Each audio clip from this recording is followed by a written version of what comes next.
Happy Mario Day!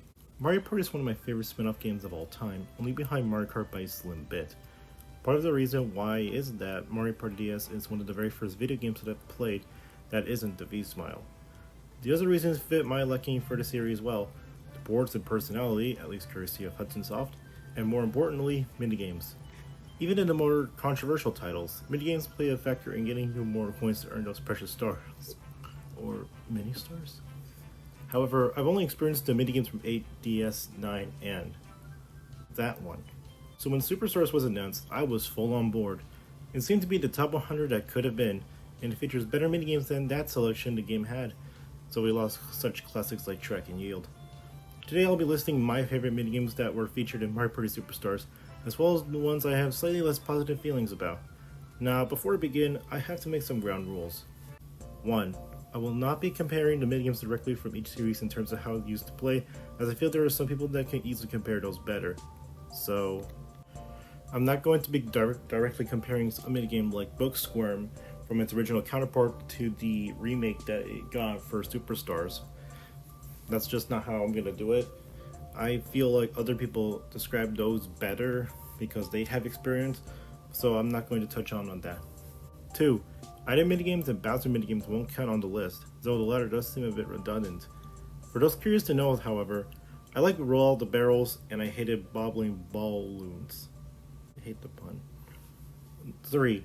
All of this is subjective and my opinion, so I'm cool if you like Tug of War or any other minigame really. With the rules laid out, we'll start with the first game in the series, Mario Party, the N64 one.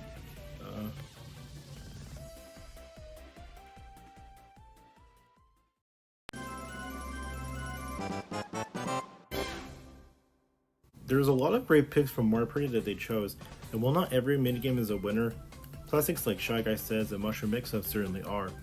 Of the minigames there, I've always had more fun with Bombs Away. The minigame itself is simple, yet thrilling as you and 3 others try to be the last man standing as cannon shoot and either tilt the platform or hit directly. I'll admit that the Mario Party 2 version is far more interesting, but either option would work regardless. It's always a good time for anyone when Bombs Away is chosen. Certainly a classic for the ages. Honorable mentions goes to Hand Car Havoc.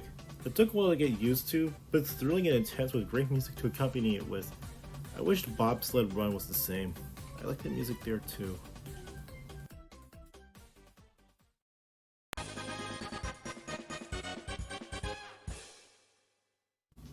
Mario Party 2 also has a lot of great minigames to choose from. I'd argue that they're better than the selection from the first game. From Shell Shock, not to tread carefully, it's a stupid name, to Cake Factory, it's hard to choose. I settled on one minigame. Obviously, Bowser's Big Shell Shock is a fun minigame with tank controls that I can actually tolerate. It's another simple minigame, sure, but sometimes it's the best things in life are really the simple things. It's iconic in its own right, and the remix kinda sounds better than the original. Both are good though. Honorable mentions goes to Hot Rope Jump. Considering that it's a Mario Party 1 minigame, it doesn't qualify for the pig, but I love it, and Shell Shocked equally. The intensity makes the minigame for me. Also, Blue Fire.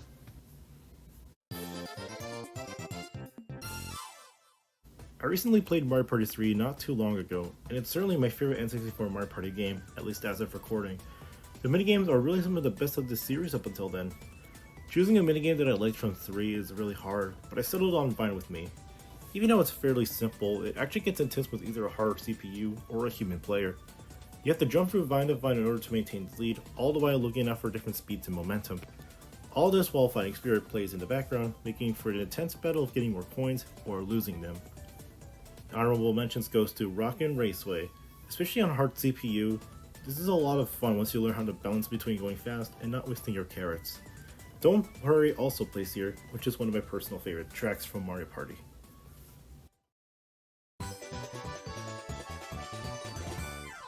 I often hear the same minigames tossed around for Mario Party 4, Book Squirm and Dungeon Duos. While both are pretty good in their own right, I actually prefer Dungeon Duos. I'm sure that either one is obvious enough, but come on. They're talked about as often for a reason. Book Squirm is simple yet intense. Dungeon Duos requires skill, button mashing, and communication from your partner as you both try to make it out of the dungeon. It's really satisfying trying to not only do each task flawlessly, but to also potentially get a new high score. unless if Joy-Con Drift have anything to say about it. Honorable mentions, Trace Race. Accuracy is key. I'm not good at accuracy. Yeah, I somehow managed to win anyway. Also, 5 has exactly 10 minigames, and I find most of them to be actually good, which is an accomplishment on its own right. Although, one of my personal favorites has to be Later Skater. Who knew doing 5 less would be so exciting? I always try to stick close to the center as possible, which usually works. There isn't much to it, honestly. It's that good. The music slaps. Honorable mentions goes to Squared Up. Outsmarting the opponent is so satisfying on both ends. Love the retro art, though the original apparently had variety? Interesting.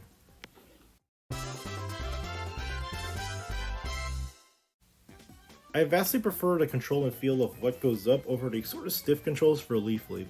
Personal preference really, but What Goes Up exemplifies one of my favorite types of minigames. Platform minigames. It's a shame there aren't more like this in Superstars, because I bet to myself that I would love most of them as much as What Goes Up. I even took a jab at getting a new world record while trying getting an achievement in Superstars, and that didn't work out, but I did have fun at least. Honorable mentions goes to Snow World. Just doing this alone is satisfying enough. Also always a 50-50, so it's never as stale.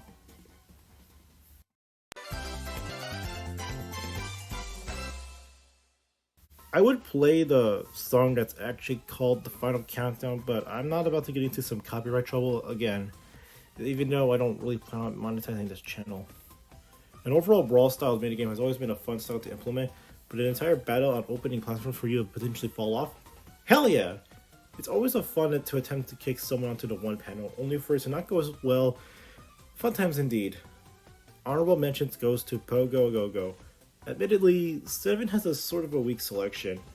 This minigame does come close though, but is held back due to that good old 1v3 curse.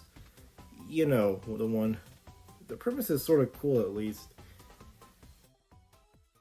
Again though, Trek and Yield isn't in the game.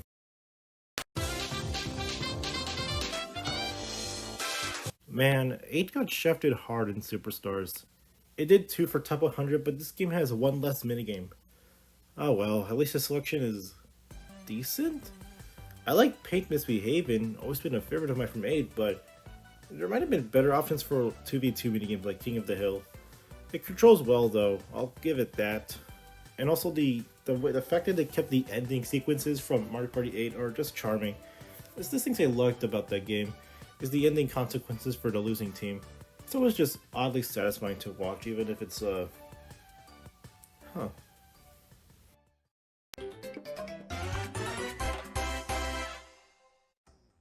If there's anything that I'm surprisingly good at, it's focus counting. Goomba spotting is, at least to me, a better roll call.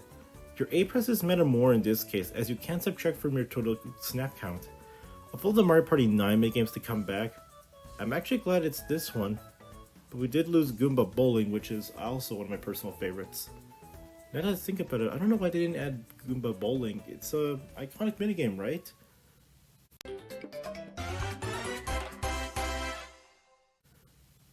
Mario Party 10 is I hated it. It felt underwhelming when I got it as a kid, and I can't bring myself to play it again willingly. Because of it, I don't actually remember the minigames from 10.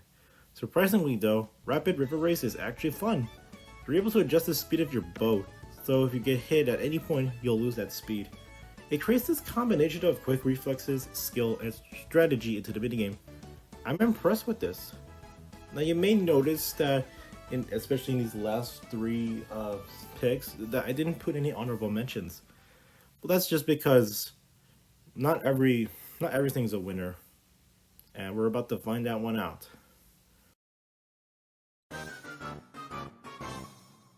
I hate this minigame.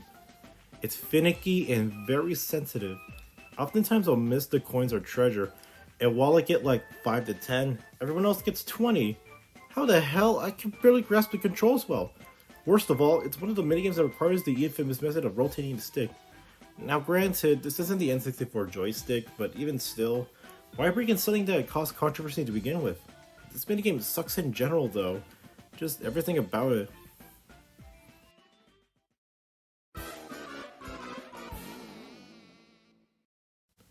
Alright, I'm gonna state the obvious. Man, this blows. Your objective is to hit the button in the end and make your way back to the door that was previously closed. The problem? Well, when you stop, your character still moves a bit before stopping completely. I have to ask though, why is that the case? The chain chomp is random at times too, so you'll either stop early and let the competition get an advantage, or risk losing to that hunk of metal. Did I forget to mention that if everyone gets caught, no one wins? Absolute waste of time. What? Were you expecting something else? I don't know about you, but...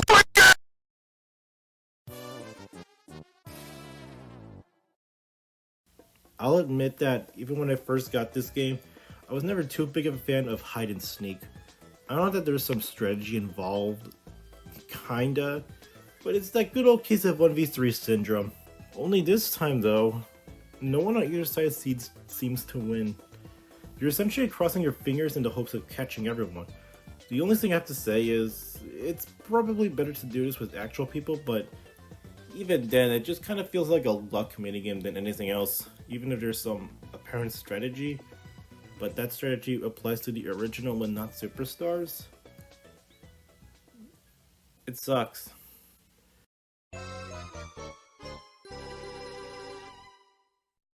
Truthfully speaking, I don't actually hate this minigame.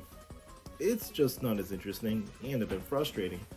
The goal for the team is to hit 8 soccer balls to the goal. Likewise, the single player has to make sure that no ball gets past them. It honestly feels like 50-50 with this minigame, but the small time limit doesn't seem to help matters. I don't know, I feel indifferent to it honestly, but that just kind of goes to show that some minigames actually are decent for picking, and it's just hard for me to hate on them.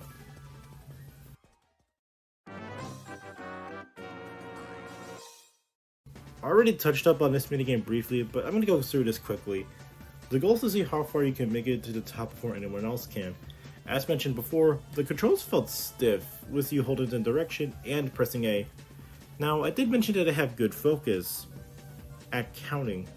This type just doesn't suit me well, and it honestly feels frustrating whenever I mess up. Not really a favorite of mine, honestly.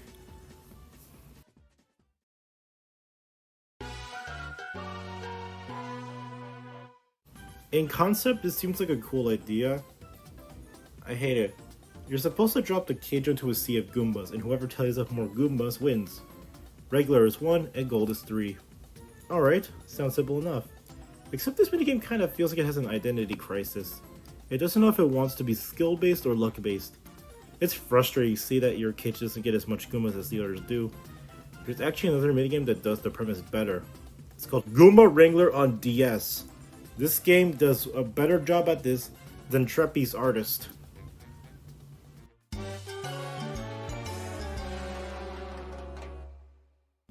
You make it through the globe with these spinning platforms. The blue ones go in any direction, while the red ones go in threes. It's nothing special and boring.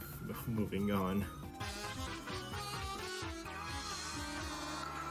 Much like Gold! I don't hate this one either. Unlike Gold, though, this one is just boring. You move around collecting coins, avoiding spinies and piranha plants. The obstacles don't really hinder you all that much, and considering that it's a coin minigame, yeah. The worst part about it is that it plays my favorite Mario Party 8 minigame track. Like, god damn it, man, why pick this one? I would actually prefer a different coin minigame. This one, I actually really like it. It's more entertaining than this. Because this is all you do, and this one, I mean, to be fair, it's a bit simplistic, but you know, you can adjust it. God.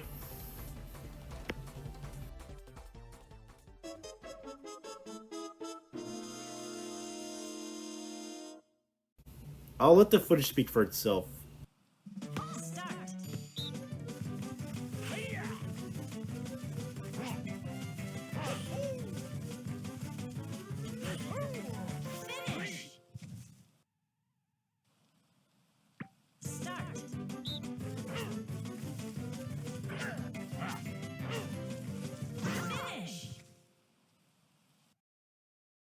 On both ends. Yep. Time doesn't matter. Why the fuck?